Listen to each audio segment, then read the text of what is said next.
জ্বলবেই তো। বাংলাদেশে এমন অনেক লোকই বলছে সংবিধানে বিসমিল্লাহ রাখা যাবে না, বলছে কি না? দেখছে যে বিসমিল্লাহ ঠিকই আছে, যারা বলছে তারা নাই। কথা বলেন ঠিক কিনা বলেন? এটা তো আমাদের আগের কথাই ছিল। এই জন্য আমরা মিলেমিশে থাকতে চাই। এই আজকের মাহফিলে কি আপনি মনে করেন না যে কয়েক হাজার হিন্দু আসছে? আসছে কিনা বলেন? ওরা আসা বসে আমাদের ওয়াজ শুনে, ভলান্টিয়ারও আছে হিন্দু আমাদের মাহফিলের, স্বেচ্ছাসেবকও আছে। আজকে কি মনে করতেছেন নবীগঞ্জের প্রশাসন দেখতেছি পুরা স্বেচ্ছাসেবকের মতন তারা কাজ করতেছে, লাঠি লুটি লইয়া। সিভিলে বহুত লোক কাজ করতেছে। আজকে আউশকান্দির মানুষ, নবীগঞ্জের মানুষ, সিলেটের মানুষ প্রমাণ করতে সক্ষম হয়েছে যে আমরা সুন্নিরা বিরিয়ানি খাওয়াই না, সুন্নি না। ঠিক কিনা বলেন? আমরা জিলাপি খাওয়াই না, সুন্নি না। মিষ্টি খাওয়াই না, সুন্নি না। আজকে হাজারো লাখো মানুষ আপনারা এসেছেন নবীর মহব্বতে, কোরআনের প্রেমে উজ্জীবিত হয়ে। কথা বলেন ঠিক কিনা? তবে আপনারা জানেন যে এই মাহফিলটি একটি ঐতিহাসিক মাহফিল। আপনার সাথে চলাফেরার ক্ষেত্রে যত কিছু হোক না কেন, বৎসরে এই ইমানি আয়োজনটা যেন বন্ধ না থাকে। চলতে গেলে অনেক ধরনের, আপনারা একটু দিকে যান, আপনারা একটু দিকে যান, একটু যান ভাইয়েরা আমার। ব্যক্তিগত জীবনে, সামাজিক জীবনে অনেক কিছু হতে পারে। এটা সাময়িকের চলাফেরার ক্ষেত্রে হলো, আবার মিলে যাবেন। কিন্তু এই প্রোগ্রামটাকে আজীবন ধরে রাখতে হবে। ঠিক কিনা বলেন?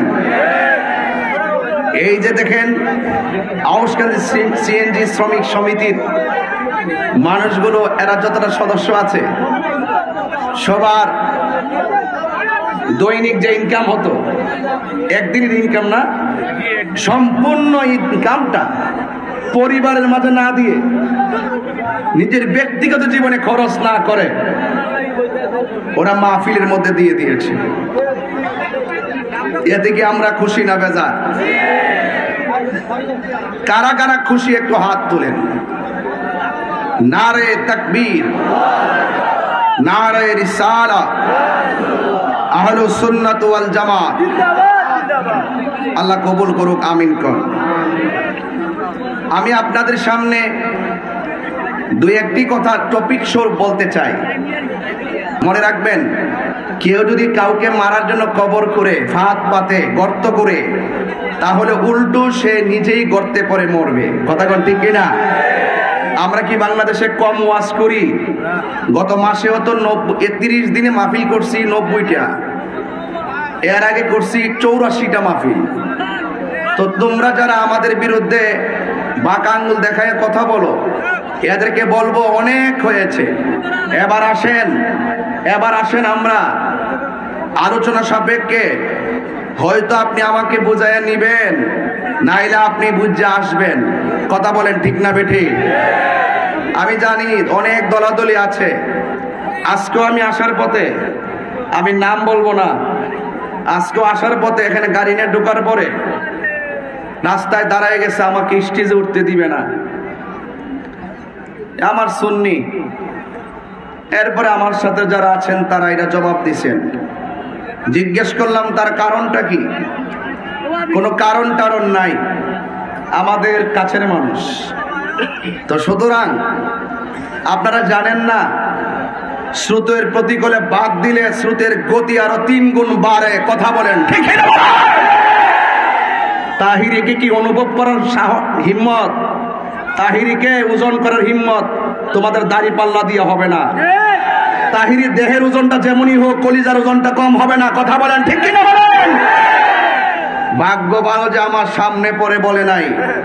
আমার সামনে এসে বললে বলতাম যে ঠিক আছে বাবা, তুমি যখন আমাকে দিবা না, আমাকে তো করে দাওয়াত করছে, তুমি আমার ওয়াজটা করো, আমি তোমার পাশে বসে ওয়াজটা শুনবো।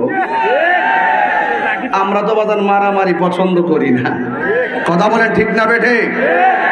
সো কেয়ারফুল, সতর্ক। আমি বাড়াবাড়ি করি না। নবীর বিরুদ্ধে কথা বললে আমি কাউকে ছেড়ে দেওয়ার অভ্যাস আমার নাই। কথা বলেন ঠিক কিনা বলেন? তো যাক, আমি সেই দিকে যাব না। দিন শেষে বিজয়ী তো আমাদেরই হচ্ছে। যারা হিংসা করেছিল, যারা বিভিন্ন ধরনের ষড়যন্ত্রের ছক আঁকার চেষ্টা করেছিল, যারা বলে যে তাহিরি সাহেবকে সিলেট বিভাগে ঢুকতে দিবে না, ওই কানার দলদেরকে বলতে চাই, শাহজালাল কাহারো বাবার একলা না। কথা বলেন ঠিক না বেঠে? এটা মাথায় রেখে পথ চলতে হবে। মনে রেখো, একদিক দিয়ে যদি দরজা বন্ধ হয়ে যায়, 70 দিকে দরজা খুলে যায়। কথা বলেন ঠিক কিনা? নাম বলবো না। এখন দেখো, সিলেটের সর্ববৃহৎ একটি মাহফিল হচ্ছে। আউশকান্দির জমিনে জায়গা নাই, লক্ষ মানুষ। এটা তামাশা দেখতে কেউ আসে নাই, নবীর মহব্বতে এসেছে। কথা বলেন ঠিক কিনা বলেন? ভাইয়ের আমার, easy to save but difficult to do. বলা সহজ, করা কঠিন।